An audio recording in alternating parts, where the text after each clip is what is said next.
Our next guest is on to talk about a documentary which he is a producer of. It's called John Candy, I Like Me. It's directed by Colin Hanks. Yeah, it's terrific. We got an advanced screening of it last night. Just phenomenal. And John Candy, I'm going to rattle off a couple titles here before we welcome our guest. SCTV, Blues Brothers, National Lampoon's Vacation, Splash, Summer Rental, Armed and Dangerous, Spaceballs, Planes, Trains, and Automobiles, of course, the Great Outdoors, Uncle Buck, Home Alone, JFK, Cool Runnings. These are just a few that I picked out. You could just do SCTV. You would have enough. That would be enough. And we are very happy to welcome our next guest, coming to us from a lovely ski chalet, it looks like.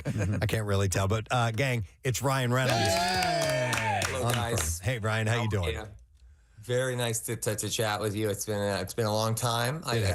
One of my first press tours I ever did for a movie called National Lampoon's Van Wilder.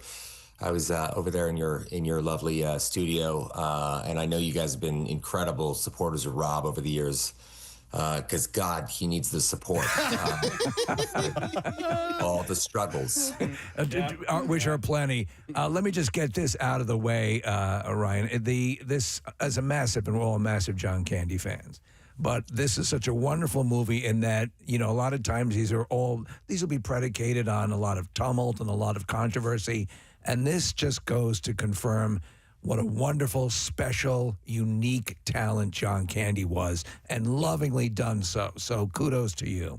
Thank you. Look, I think, like, culturally speaking, right now, it feels like the more we can kind of, create anything. I mean, this is what sports do so well. I know that Lurie over there in Philadelphia understands this, that sort of collective, effervescent feeling of togetherness, when you're in a stadium or when you're in a theater, something like that. This is the movie is exactly that. John, you're not going to get you're going to get all the joy that we loved with John Candy. It's not going to be a visual, sandpaper colonoscopy. It's meant to, they even say it in the trailer, when you see this man, you cannot help but smile. Yeah. And he's the same guy off screen. The start of the documentary, and there's an art, obviously, to documentaries. They're amazing. I love them. And a lot of times there will be a quick review of the person's life, and then they dive into, let's begin from the beginning. It goes on. This opens differently. It's not to give too much away. There's this cold open with Bill Murray, which is fantastic. But then they dive into a look at John's career through the words of Dan Aykroyd. And I'm telling you, Ryan, I was crying my eyes out. The first 6.5 minutes of this film it just hit you right in the chest. Had you heard that eulogy that Dan had given before this movie project? Yeah, yes. It's incredible. I was shocked, actually. I'd only heard it once we decided to do the project, but it's been 8 years I've been trying to do this. And I heard it, and first off, I was struck by how profoundly beautiful a writer Dan Aykroyd is. Mm-hmm. And then I couldn't track him down. You could do an entire documentary, by the way, on making this documentary. Yeah. Things I did to get Bill Murray to sit down, I'm not proud of. Dan Aykroyd took me 2 months to finally get a hold of him. I'd been doing a Dan Aykroyd impression of the eulogy in the movie in early cuts. Yeah. When I did finally get a hold of him, he was like, I'll tell you what, kid, you come up here, you have dinner with me. We're going to you spend the night. The next morning, we'll do the interview, and you get the heck out. He didn't say heck. Okay, good. Okay, that's a deal. I can't wait. And it was such an adventure to sit 3 feet from these guys that I studied. They were my university. All of them. I watched them. I used to record the Ghostbusters movie, and I would watch it back and forth, trying to do the lines as fast as Dan Aykroyd. So to sit with them was really, for me, was incredibly special. One of the great memories, by the way, just on I happened to be at 30 Rock when Dan Aykroyd was. I lied and said I was in college at the time, and got up and got to interview John Belushi and Aykroyd, and he was ripping through Bassomatic. One of the amazing moments. But I want to go back to people who are who are fans of John Candy. what you do also get is a whole collection of great clips. And SCTV was seismic in my life and in many people's lives. And if you look at the collective of talent that existed in Canada at that time, Dan Aykroyd, Andrea Martin, Catherine O'Hara, Joe Flaherty, Rick Moranis, Harold Ramis, Eugene Levy, and still John Candy managed to break from that pack. That's how good he was. And then also to see some of the clips of the characters that he played, Johnny LaRue, Dr. Tongue, the skit Yellow Belly, and there's one that I had to go back. It made me go back and look at some other footage, Ryan, when he did the Babe Ruth story where the kid asked for 1 home run, 2 home runs, and it's asking him to eat a basket of hot dogs and spin around. Well, steak. But the show was so brilliantly dark and ahead of its time, and I often point this out. It was able to lampoon SNL, and I assume you as a Canadian and just in general, there's got to be a sense of pride for all this amazing talent, and then that he was born in that. Do you think, what is it uniquely about Canada that generates That's a good question. comedic capability like that? Well, look, we're never going to match the military might of the United States. Our military is 3 pylons and just a spackling of sarcasm. That is literally our military force. So, I think we laugh at ourselves. We kind of have an ability to kind of, make jokes at our own expense. But, John was unique in that he never made weight jokes. He really didn't. He had a real pride in who he was and who he'd become and what he'd done to get there. And, you hear that in Dan Aykroyd's eulogy, which is, that's unbelievable. And there's testaments to John in everything I do. In every Deadpool movie, there's a John Candy Easter egg somewhere. I'm reading Canadian Mounted, the book. Yes. It's always in there somewhere, and he's kind of imbued in me because he was a good person off screen as well, and he was a good person when nobody was watching, which is, I think, very important nowadays because we live in a society that's incredibly curated and cultivated, and we see nothing but perfection on social media and that kind of stuff. And I love watching SCTV because there's sketches that suck. They suck. And it's okay to suck. That's how you get good. You suck until you're finally great. And that's what they got to do that, but they did it on stage. Mm-hmm. And that's like something you just don't see anymore. And it was really, I thought, really incredible. You mentioned the weight thing, and I was kind of blown away by how casually cruel interviewers were with him. And, here's a guy who was just completely likable. And they were flippantly casting off these weight jokes, and I did not know that he was getting hurt by those, and that in Stripes, the mud wrestling scene, for example, was something he was not a fan of, and not that he would ever be so, nasty to rebuff someone who was doing that, but it was a sign I was unaware of until this documentary. No, he really didn't. It was hard for him. It was also just people, people now do it, in a different way, right? I mean, you can people are keyboard warriors. You can kind of say anything you want, anyhow you want, and, you can do it with impunity. Back then it was the only kind of means to do that would have been in an interview, and they would do it. They would make a weight joke. Look, there was stuff I cut out. I'm not a journalist, so I don't, there were big famous people who, journalists who took shots at him that were just like, wow, you just can't, and they themselves have changed now. I even talked to one where who I know is, this person's changed a ton over the years. And, there's a kind of feeling that like, it's okay to take a shot at the big guy. And I sort of understand it. 'Cause like when I was back in high school, I might've made a joke like that to someone, or but I learned quite quickly. My brother was a big guy, and I saw what it did to himself. And the big guy, you take a shot at the big guy, and everybody feels like it's okay because they can walk around with impunity. They're big. You can't hurt them. You can't knock them down. It's the big guy generally that's the one that doesn't fight. Doesn't know how to fight. That doesn't want to fight. And I remember every single fist fight I was in as a kid was in defense of my older brother. And and I felt a bit of John, a connection from my brother. I can draw an invisible line from John, from my brother to John Candy. And my brother has a great sense of humor, which is a coping mechanism.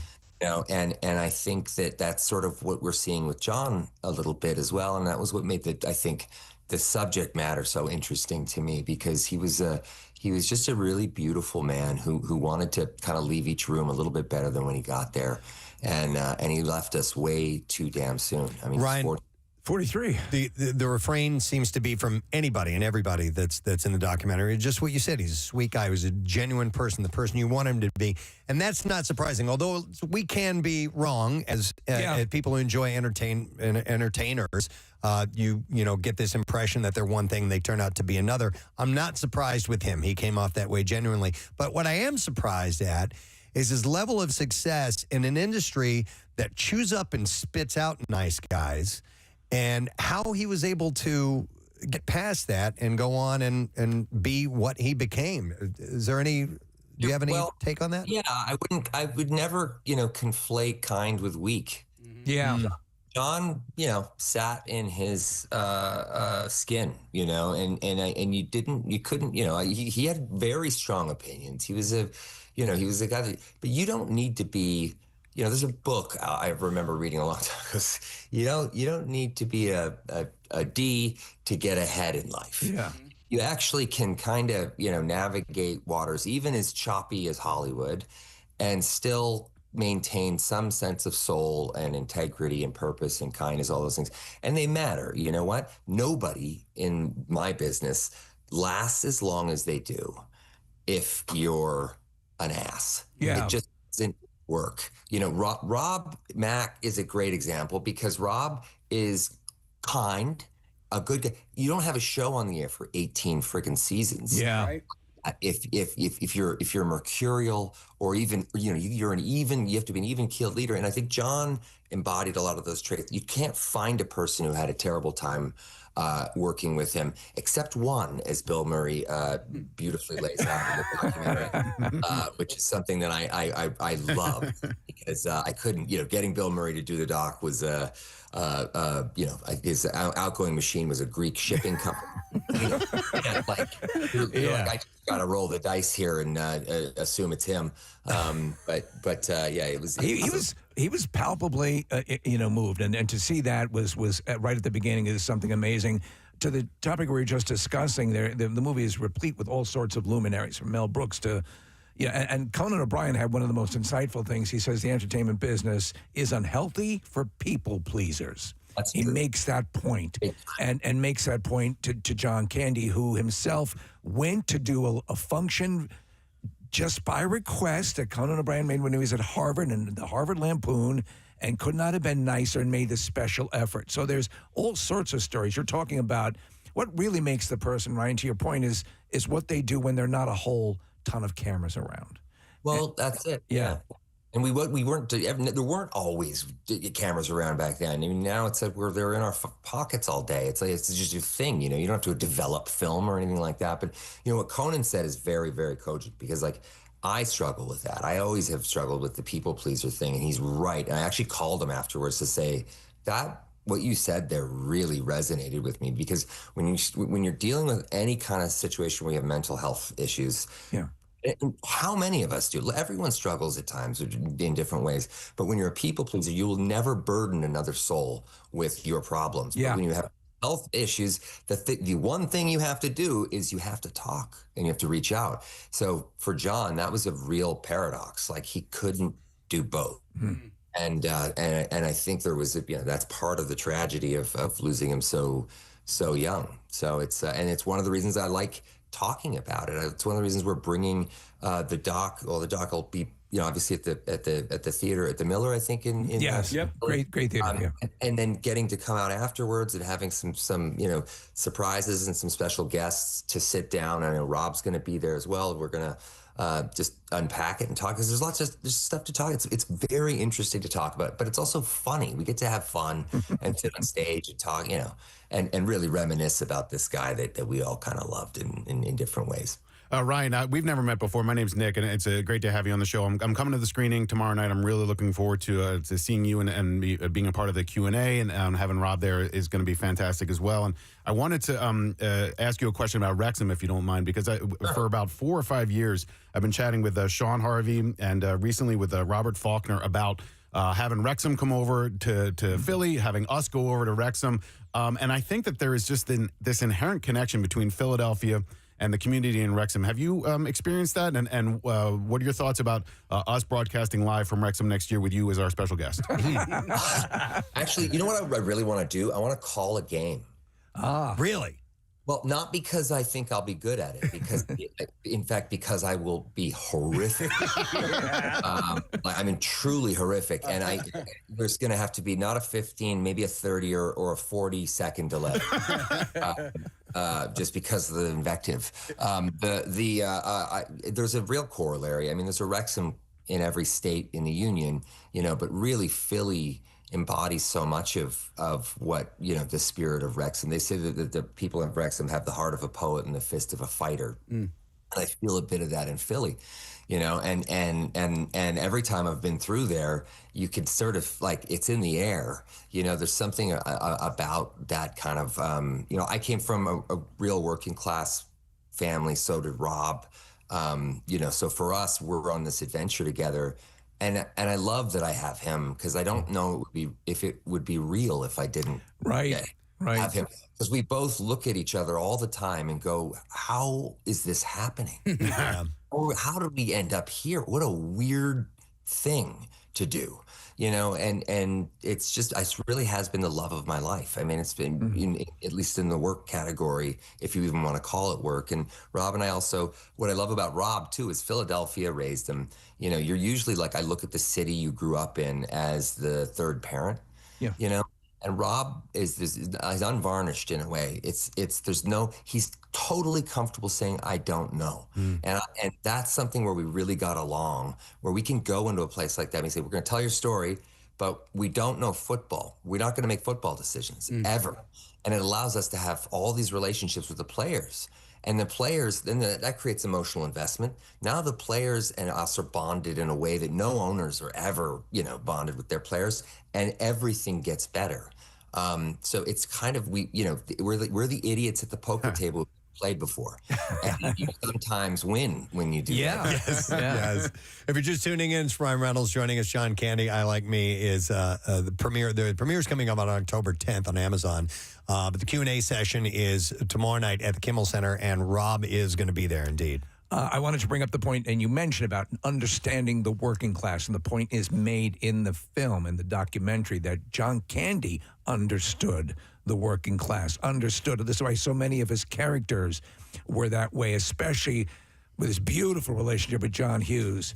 And, his various characters, Uncle Buck being a regular guy. And the point is made as well that they were kindred spirits, Hughes and Candy. And Macaulay Culkin, who's great in the movie, says, I'm often associated. I'm the one who gets associated a lot of times. He goes, but Candy and Hughes made 9 movies together in varying degrees with, and I found that fascinating. And you, from what you do and for what you tie into, you seem to have that ability as well to understand, I don't want to Laverne and Shirley it and say, you don't understand, it was always the default. You didn't understand how it was in the brewery. But I mean, there is something that people can connect to that he seemed especially imbued with. And I want you to, if you can, Ryan, address the fact he loses his dad on his birthday. John Candy does. I think his 5th birthday.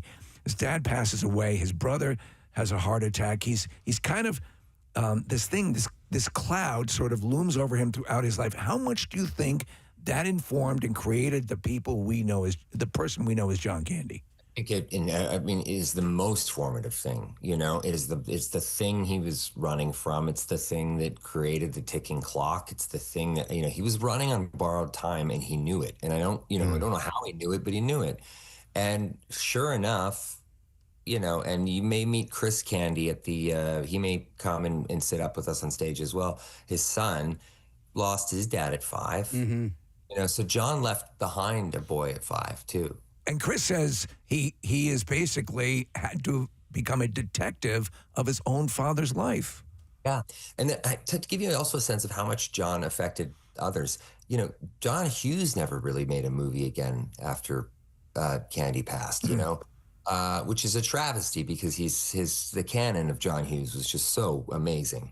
And I also think that one of the things we touch on too is that you can, these guys that come out of these working class, worlds, and they just fight and scrap and kind of, make their way up. They usually come from emotional wounds and different things like that, which is kind of par for the course. But I remember Sugar Ray Leonard saying, I think it was somebody I was with, asked him, does your son box? And he said, oh, no.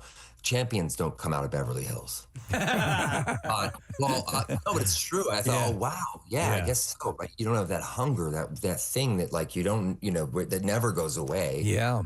And that's a work ethic. People call it a work ethic, but it's a different engine that's driving that. So yeah, John, I think his whole life was kind of informed a lot by that. I think Chris, his son's life, is of course informed by that. My own father, he's certainly gone now, but he too, like, I mean, everything I've done has sort of been driven. Fathers and sons have a kind of odd connection, that's very mercurial, tough. It ain't easy always. And it's, that's certainly evident in this. Well, I'm so glad you bring that up because it leads me into my question here.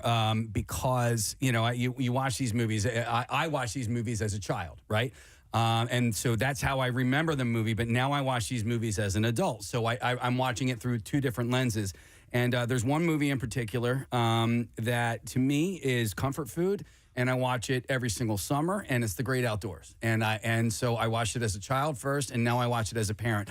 I now am, I'm the guy who rents the log cabin instead of, just sponging off of the parents. But it hits differently now as a dad than it did as a kid. And I wasn't sure if you had a particular John Candy movie that was comfort food for you. Oh! It's Planes, Trains, and Automobiles. Deadpool and Wolverine. When we were writing it, it's written in the footprint of Planes, Trains, and Automobiles. If you watch the movie back, you'll obviously see me reading the Canadian Mounted book at some point. Or in the movies, I walk past the '83 Chrysler Baron town and country car that is in the void. Wolverine and I walk past this like burned, charred car. That's the car from Planes, Trains, and Automobiles. Wow. Yeah, there's the trunk. Dell's trunk from Planes, Trains, and Automobiles is also in the movie, just sitting in the background. No one, most people don't notice these sorts of things. There's a sequence in Deadpool 2 where I talk to the Negasonic teenage warhead and her and everyone in the kitchen, and I say something like, you go ahead, take a shot at me. I'm an easy target. But you know what? I like me. Yeah. You guys have really rubbed off on me. I like to think that I've rubbed off around you too, and I go on in this whole sort of thing. But he's everywhere, and the Planes, Trains is one of my favorite things in the world. My kids all go, oh, here it comes. Oh my God! When they hear me go, welcome to Marathon, and then I just, if you're not crying during the movie is a holiday perennial, and it is brilliant. And what I find very insightful is Steve Martin, a practiced comedic genius in his own right, was he went during the performance where he delivers that line where Candy says, "I like me," and you can see it on his face, and you really see what a dramatic actor and the capability he had. That Steve Martin was like, we're just kidding around, right? You back. And that there's a scene in Deadpool and Wolverine where Wolverine stops the van and he looks at me and he gives me this speech where he just rips me a new one. Yeah. And there's he goes too far and he knows it. Yeah. Like the way Steve goes too far on that thing. And this is how good an actor Hugh Jackman is. I wrote a stage direction there. I said there's a flicker of regret that flashes in his eyes, but it's gone before he notices it or I notice it. And he actually plays that in the scene, like in this moment. Thank God I'm wearing a mask because my mouth is open and my eyes are like, oh my God, that was incredible. And it really is hurtful, Yeah. And he also had more lines in that one monologue than he's had in all 9 Wolf movies. Which he loved. So. Well, Ryan, I have one nerdy MCU question, and I don't think that Deadpool knows the answer to this question, but does Ryan Reynolds know the answer to why is Thor crying? Interesting you ask that. That will be answered. At the time, I will admit I wasn't sure. But I've since then, in perfect Marvel Cinematic Universe form, reverse engineered everything to make it look like I knew all along. That's how you do it. Yeah, absolutely. How do you get to Endgame without, oh no, we knew this way back when we were shooting. No way. Man 1. Yeah, you go, why is Thor crying? Deadpool is a fanboy. Deadpool loves those guys. It's why we never get him to interact with them, because it's like, that's just too much of a wish fulfillment. Like, it's, you retire after that. He always gets the B-list guys. Well, Ryan, as a Wolverine purist, you did so much in Deadpool and Wolverine to set things right in the lineage of Wolverine in the series where he's bouncing around trying to find him near the beginning, the right Wolverine to partner with. When you had the little guy, I'm like, yes, I'm like, that's it. That's how big Wolverine is. And then the nod to all the different genres of Wolverine, from the Age of Apocalypse to when he's up on the X. And I was just like, with his encounter with Hulk. And then don't even get me going about Remy LeBeau and what you guys did in that regard as far as Gambit went. Did you have to do your research, or did you know most of that stuff already? I knew a lot of it. I'm not quite the comic book, ninja people might think I am. I do a lot of research on the Deadpool stuff. And then I also kind of listen to culture. My job is to listen, right? And when you're making a movie, you listen to your movie. If you start telling your movie what it's got to be, that's how it sucks. And that's something that, like, as I've gotten older, I realize, like, the power of I don't know, of saying I don't know. Of going, when I pitch a joke or a moment or a structure, I say, here's the crappy version. And I say it because I want dissent. I'm so worried someone's going to say, that's amazing, just because I'm like the producer and the writer, So I really I'll take the boom operator, man. I've had a couple jokes in my life that were boom ops, just gone, what if you said? And I've gone, oh, that's great. That's great. Oh my God, that's it. So it's really is that kind of collective, but also the biggest engine is Hugh Jackman. Hugh is one of my closest friends. He's been, I would say, my closest friend for 17 years. Wow. He's the guy that if you're going through something, he doesn't FaceTime you or call you or text you. He just walks in the door. Huh. And it's like, he's just one of one. And I love him for that. And you know who else is like that is Rob Mack. He's exactly that guy. He would get on a plane and come all the way to Philadelphia because you're scared to go on stage at a theater and do a Q&A in Philly without him. You're gonna be great. A, B. This is in the right town, and I'm gonna jump in quickly because I'd be remiss if I didn't point out that a movie that falls in the Candy-esque realm and the John Hughes-esque realm that I don't think it's just deserved is Just Friends. Oh, that is one I will take out. And that for me, feels like a holiday movie, so I'll end up watching it around the holidays. And do you see the parallels is there a bit of Candy creeping in some of that? There's a ton of that. Like, that's my brother too. It's my brother really reminds me of John Candy. Same kind of sense of humor. There's tons of it in there. Earlier in my career too, Chevy Chase and I got to know each other only because, as I started out as a young actor, I got National Lampoon's Van Wilder. I just went, well, I guess I'll just do Chevy. Like, I'm doing a Chevy Chase impression in the whole movie. And I freely admit it. And I remember it would get reviews, even these bad reviews, that would say, oh, he's doing a Chevy Chase impression. I would go, yes, yes. I hated the movie, but he's Chevy Chase, and I'm like, yes. Yeah. So Chevy sort of the few times I've had dinner with him or something, I think he appreciates that and then as I moved forward, I started do John Candy. I would try on Steve Martin. I would try on Bill Murray. I would try on all these guys that left these huge impressions. I mean, eventually you just kind of become an amalgamation of all of our influences. Buster Keaton is a big influence. If you're going to pull from them, you're pulling from the best. Yeah. Yeah. Yeah. I mean, it's, I luckily had a friend who I call my university. His name's Eric Gill, and he's unfortunately passed away last September. And he's one of those guys that just like early on believed in me when I didn't believe in me. You know, if we're all lucky enough to have one of those people, you know, good things happen. You know, he put me in writers' rooms. I didn't graduate high school. I shouldn't have been in writers' rooms with these kinds of people, like real writers. I'm talking killers. That's amazing. You know, and I'm grateful for him. That's why I got the vaudeville express learning lessons, and that's why we were at the Friars Club before it was gone here in New York. And Red Buttons. This is 27 years. Red Buttons. Yeah. Red Buttons was working the room. Wow. Red Buttons was one of the masters.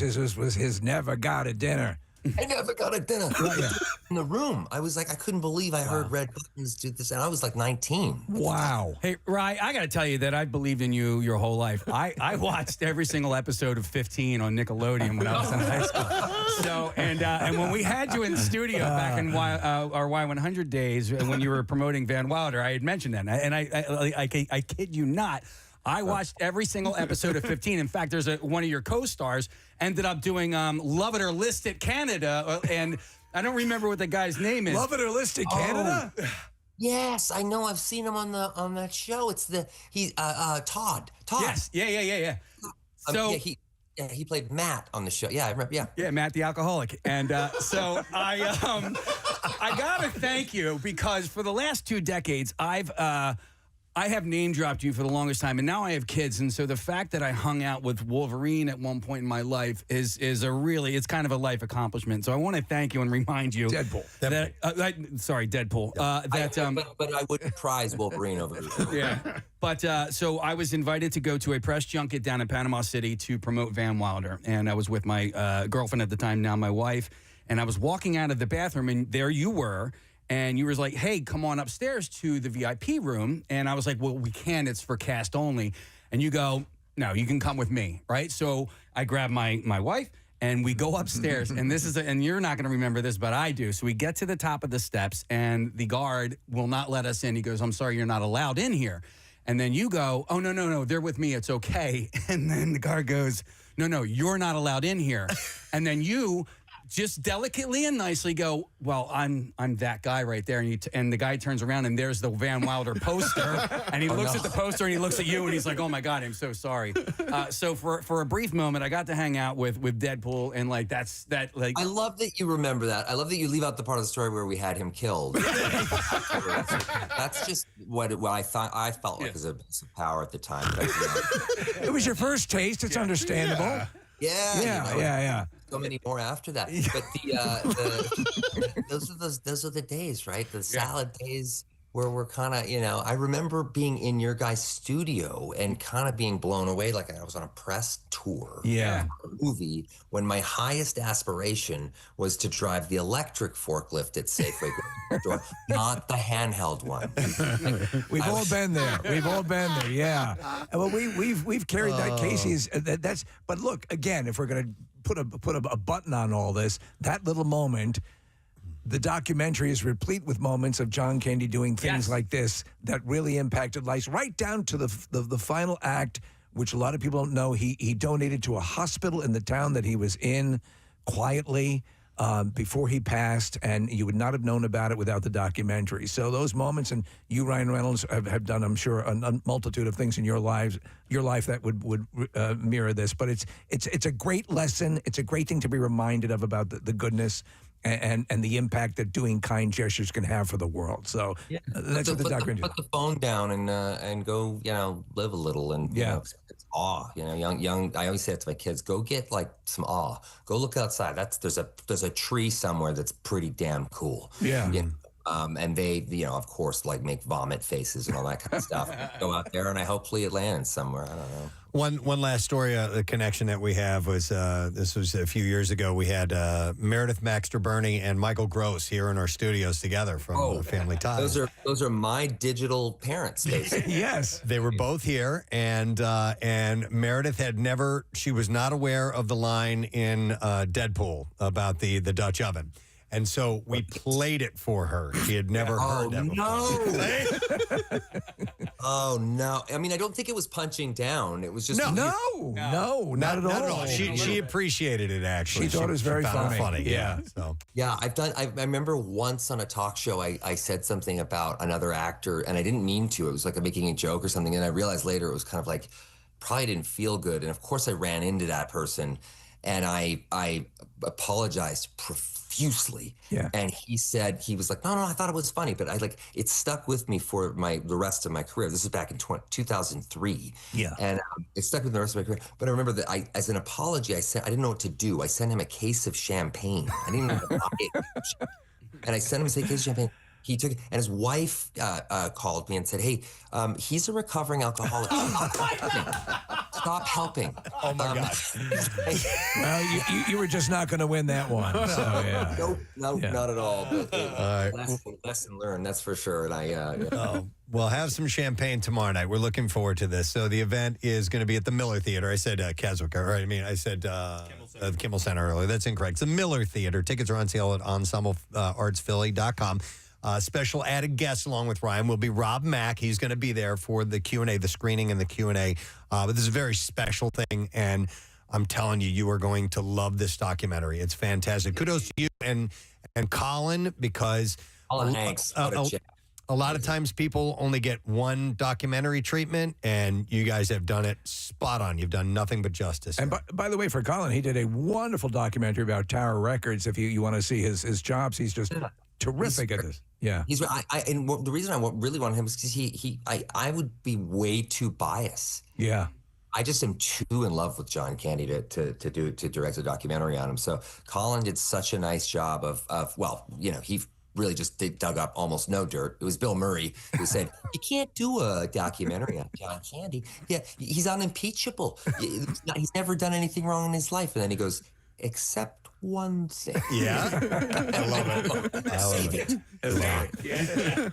Ryan, we love you. Thank you so much for your time, and have a great evening here in Philly tomorrow, and hopefully we'll be over in Wrexham, and we'll see you there. We're See you in trying to April. get out I there. really mean it. I'm going to talk to Rob. Guys, just come over. Let's do it. It's so fun. We'd love and it. I think it's an experience that you will find familiar with Philly, but also just really what has happened in that town is unique and a once in a lifetime kind of thing where, 5 years ago, they wouldn't even say the name Wrexham. Now there's the pride in that place is just unbelievable. So let's all go together. I would love that. I Excellent. really would. You got it. Thanks again, Ryan. We'll see you soon, okay? Ryan Reynolds, guys. Take care. Wow. Man, oh, man. Yeah. He's a great guy. I got goosebumps. I did, too. That was awesome. Yeah, that was fantastic. He was definitely sharing quite a bit there. And you can tell his love for John Candy it runs deep. Him and Colin both. I watched a couple interviews in preparation for this chat, and Colin Hanks just a massive fan. When I was, starting and thinking about comedy and writing comedy and doing stand-up and, for whatever my career has been based on comedy, and watching John Candy and watching the SCTV crew do things that oh my God. I mean, they John Candy had a character that was in a skit where he was a cowardly soldier. Oh, I saw it. Yellow Belly. And he shoots a kid in the back and shoots the mother in the back. And they're just proving what a coward he is. But they could pull that off and you wouldn't go, oh my God, it was just terrific. There's one, Casey, you mentioned The Great Outdoors, just my favorite moment. It's very quick. It's not like the yuck laugh moment of the movie, but it's when they're at the bear dump and the bears are crawling on top of the car and he's getting all nervous. He's like, whoa. And he turns to his son, he goes, I told you I love you, right? Oh my God. Love that delivery.